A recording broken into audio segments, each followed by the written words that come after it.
নমস্কার বন্ধুরা, তোমরা সকলে কেমন আছো? আশা করি ভালো আছো এবং সুস্থ আছো। আজকে আমি তোমাদেরকে বলতে এলাম 4000 ঘন্টা ওয়াচ টাইম এবং 1000 সাবস্ক্রাইবার পূরণ করার পরেও কেন তোমাদের বলিনি।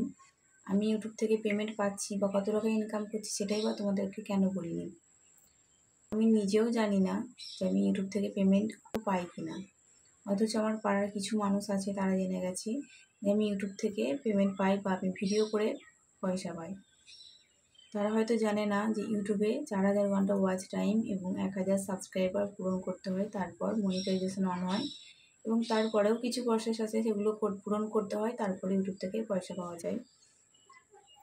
তো আমি কোনো পেমেন্ট পাই না, তাদের উদ্দেশ্যে আমার এই ভিডিওটা।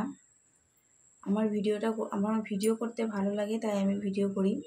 আমি যখন প্রথম চ্যানেল খুলি তখন আমি কিছুই জানতাম না কীভাবে ভিডিও আপলোড করতে হয় বা কীভাবে এডিট করতে হয়। আমার ভিডিও করতে ভালো লাগতো, তাই আমি ভিডিও করতাম। সেখান থেকেই আমি আস্তে আস্তে ভিডিও আপলোড করতে করতে অনেক কিছু শিখে গেছি, এখনও পুরোপুরি কিছু শিখিনি। যদি কখনো পেমেন্ট পাই ইউটিউব থেকে অবশ্যই তোমাদেরকে জানাবো।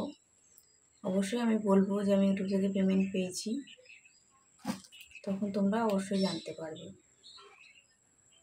আমার ভিডিওটা এই পর্যন্তই। যদি ভালো লাগে অবশ্যই লাইক শেয়ার সাবস্ক্রাইব করে পাশে থাকবে।